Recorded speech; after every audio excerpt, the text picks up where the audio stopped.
For the chicken, we're going to start with the brine, in this case an equilibrium brine. So you'll need a bowl of water, and you'll add salt, brown sugar, and liquid smoke.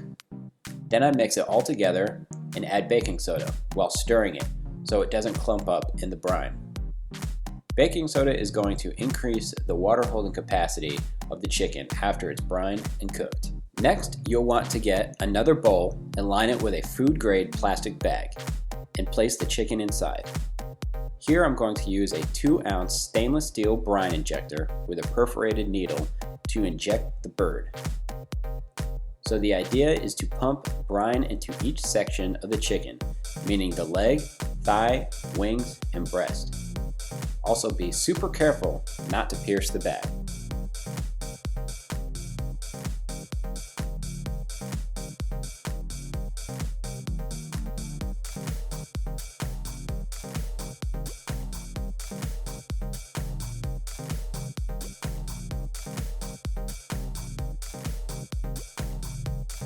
After you pump the chicken, pour the rest of the brine in and tie off the bag with as little air as possible.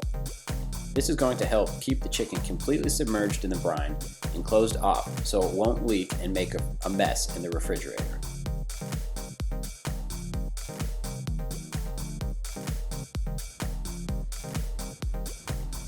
After 4 or 5 days in the refrigerator, take the chicken out of the brine and wash it off. I weighed it here so I can show you guys the weight difference from the chicken at a raw, brined, and cooked state, which I will reveal at the end.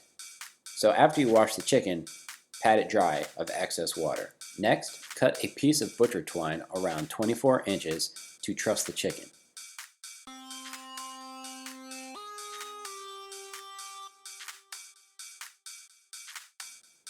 Then you'll take the string and tuck it under the chicken legs. Then cross it over the top and bring them back underneath the legs to lock them in place. Tightly run the twine between the drumsticks and thigh and flip the bird towards you to expose the back.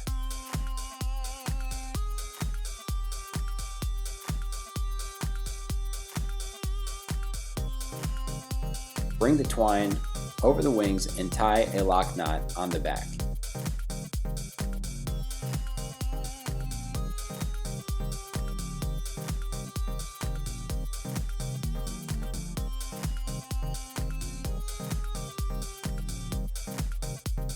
Fold the wings behind the bird to prevent burning them in the oven. Trussing a chicken will help cook it evenly and keep the juices in the meat. Be sure to preheat your oven to 450 degrees. For the seasoning on the outside of the chicken, I just used chopped garlic, chopped rosemary, paprika powder, black pepper, and blended oil. All you gotta do is just spread it all around. For the potatoes, I also use the same seasoning as the chicken, with the addition of salt, and mix them all together. I place them in tin foil like this to help slow roast them without drying out. I mean, they're just little guys. I stick a thermometer probe down into the thigh bone for a temperature reading, because that is where it's going to take the longest to cook. I love to use a Taylor thermometer because you can set it to whatever internal temperature you want and the alarm will go off and let you know when it's finished. I set it at 165 degrees, hoping the carryover cooking will bring it up to 170, which is a good sweet spot to help melt the collagen in the chicken. Roast the chicken at 450 degrees for 20 minutes to help brown the skin. Then lower the temperature to 350 degrees until the timer goes off at 165 degrees internal temperature. I pull the potatoes at 1 hour from the start time. Oh yeah, baby! Okay, the chicken has roasted and rested. You can see how beautiful the skin came out, and the roasted garlic and rosemary filled the house with an incredible aroma. So just to recap, the raw chicken weighed 5.6 pounds. After the brine, it was 5.9 pounds, and the final roasting weight was 4.7 pounds. So from start to finish, that was a 16% loss in weight, which is a really great yield for a roasted chicken. Let's start carving. I usually start by cutting the leg off from the hip joint, and as you can see here, the chicken is unbelievably juicy. I carve it on the sheet tray so the juices drip with the other roasting juices and not all over a cutting board. Seriously though, I don't even know what to do with myself, it's so juicy.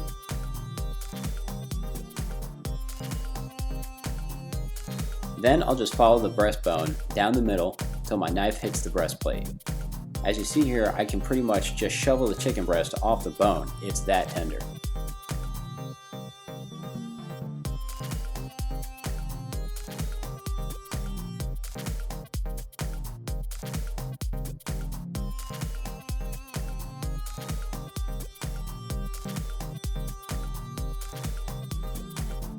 Then I'll cut the flat wing off.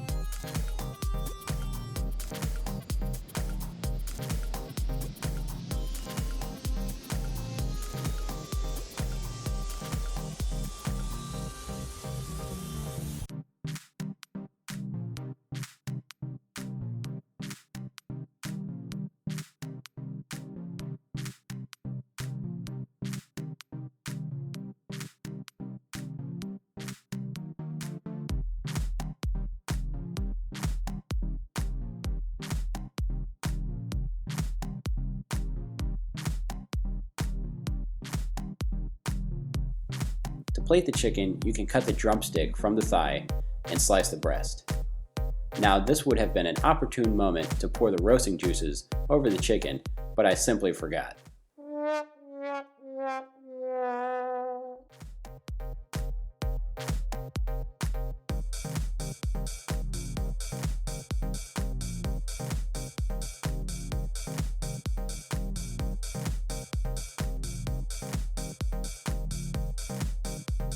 A quick, refreshing salad I like to make is fresh mixed greens, a good extra virgin olive oil, fresh lemon juice, a little salt, and last but not least, long black pepper. This is one of my favorite spices as it's a great alternative to regular black pepper and it gives a fruitier and more unique pepper flavor. I crush it up and put it in my pepper mill to always have on hand. Mix it up now y'all and add it to the plate.